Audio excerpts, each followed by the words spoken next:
এবারে পক্ষে বলবেন রামিজ আঞ্জুম কর্নিয়া।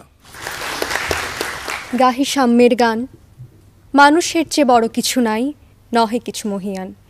ধন্যবাদ মাননীয় সভাপতি। আমাদের আজকের বিতর্কের বিষয় হচ্ছে শাস্তি নয়, সংশোধনের মাধ্যমে অপরাধ নিয়ন্ত্রণ সম্ভব।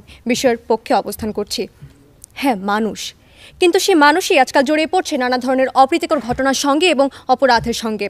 যে মানুষ কিনা সৃষ্টির শ্রেষ্ঠ জীব, সেই মানুষই কিনা এখন অন্য নিরীহ মানুষকে হত্যা করছে, 4 বছরের নাবালিকা থেকে শুরু করে 60 বছরের বৃদ্ধাকে পর্যন্ত ধর্ষণ করছে। এছাড়াও আরও নানা ধরনের অপরাধের সাথে নিজেকে সংশ্লিষ্ট রেখে বীভৎসতার শীর্ষ ছুঁয়েছে। আর তার সবচেয়ে বড় কারণ হচ্ছে সমাজে এখন সংশোধনের পরিবর্তে শাস্তির মাধ্যমেই তাদেরকে সাময়িকভাবে দমিয়ে রাখার চেষ্টা। কিন্তু একজন মানুষকে কখনো শাস্তির মাধ্যমে তার অপরাধ কর্ম থেকে বিরত রাখা যায় না। সেই জন্য প্রয়োজন ভালোবাসা, মমত্ববোধ, সহমর্মিতা এবং সংশোধন। ইতিহাসের পাতায় এখনও প্রমাণ মিলবে অপরাধের শাস্তিদান অনুষ্ঠানেও সমজাতীয় অপরাধ অহরহই সংঘটিত হতো। মধ্যযুগের ইংল্যান্ডে একটি 7 বছরের শিশুকেও একটি রুমাল চুরির অপরাধে মৃত্যুদণ্ড দেওয়া হতো। মৃত্যুদণ্ড কার্যকর করা হতো প্রকাশ্যে দিবালোকে হাজার হাজার মানুষের সামনে।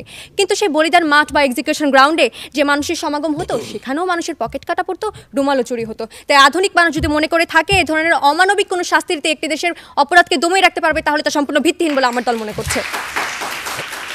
মাননীয় সভাপতি, অপরাধমূলক কাজগুলো থেকে বিরত রাখার জন্য সংশোধনের যে উপায়গুলো রয়েছে সেগুলো হচ্ছে 1. অর্থনৈতিক সমৃদ্ধি। মাননীয় সভাপতি, একটি দেশ তখনই সমৃদ্ধ হতে পারবে যখন সেই দেশের বসবাসরত প্রত্যেকটি নাগরিক অর্থনৈতিক দিক দিয়ে সমৃদ্ধ হবে। কেননা অর্থনৈতিক দুরবস্থার কারণেই একটি দেশের মানুষ অনেক অপরাধে নিজেকে জড়িয়ে ফেলে। কিন্তু তার মানে এই নয় যে দেশের প্রত্যেকেই উচ্চবিত্তমান হতে হবে। কিন্তু একজন ব্যক্তি যখন নিজের প্রাত্যহিক জীবনের প্রয়োজনীয় মৌলিক চাহিদাসমূহ পূরণে সক্ষম হয়, তখন কিন্তু সে আর অপরাধে নিজেকে জড়িয়ে ফেলে না। মাননীয় সভাপতি, অতএব আমরা বলতে পারি অপরাধকে শাস্তি দেওয়ার চেয়ে অপরাধকে নির্মূল করার সঠিক পন্থা আমাদের বেছে নেওয়া জরুরি। 2. পরিবার। একজন শিশু শৈশবকাল থেকে তার পরিবারের কাছ থেকে প্রাথমিক শিক্ষা পেয়ে থাকে। অর্থাৎ মাননীয় সভাপতি, আমরা বলতে পারি পরিবার হচ্ছে একটি শিশুর জন্য প্রথম শিক্ষা প্রতিষ্ঠান। অনেক সময় পরিবারের সদস্যরা অনেক ছোট ছোট ভুলের জন্য তাদের সাথে অনেক নেতিবাচক আচরণ করে থাকে। আর সেই নেতিবাচক আচরণের ক্ষতিকর প্রভাবটি পড়ে তার বাইরের কর্মক্ষেত্রে, স্কুলে, কলেজে বা যে কোনো পরিবেশে। এবং আস্তে আস্তে বয়স বাড়ার সঙ্গে সঙ্গে তার অপরাধ করার প্রবণতাও বেড়ে যায়। যদি তাকে শাস্তি না দিয়ে তার ভুল সংশোধনের মাধ্যমে তাকে সঠিকভাবে বোঝানো হয়, তখনই কিন্তু সে অপরাধ থেকে ফিরে আসতে পারবে। মাননীয় সভাপতি। 3.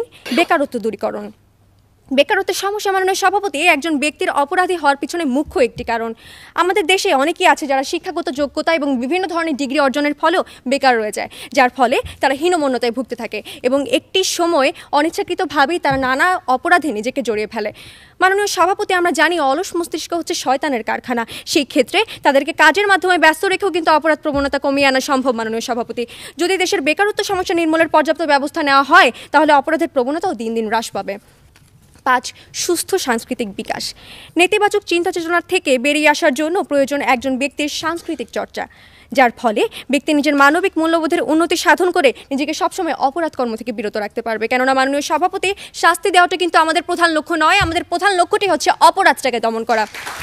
মাননীয় সভাপতি, সব কিছুর প্রেক্ষিতে বারবার একটি জিনিসই ফুটে উঠছে, তা হচ্ছে সংশোধন। অর্থাৎ এগুলোর প্রেক্ষিতে মানুষ সংশোধিত হয়ে একজন মানবিক গুণসম্পন্ন মানুষ হিসেবে নিজেকে সমাজে প্রতিষ্ঠিত করতে পারবে এবং সেই মানুষটি কিন্তু আমাদের সমাজে প্রয়োজন। মাননীয়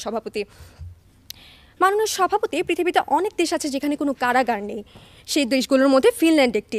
ফিনল্যান্ডে যদি কোনো কারাগার না রেখে সংশোধনের মাধ্যমে শান্তিদায়ক দেশের প্রথম সারিতে অবস্থান করতে পারবে, তাহলে আমাদের বাংলাদেশ কেন পারবে না? মাননীয় সভাপতি, আমরা বাংলাদেশ ও বিশ্বের দরবারে একটি উদাহরণ সৃষ্টি করে যেতে চাই। মাননীয় সভাপতি, আমার প্রতিপক্ষ দলের বন্ধু বারবার বলে গেছেন যে শুধুমাত্র শাস্তিই অপরাধ নিয়ন্ত্রণ করতে সক্ষম। তাহলে মাননীয় সভাপতি, আমরা একটু মাদকদ্রব্যের কথা চিন্তা করে দেখি।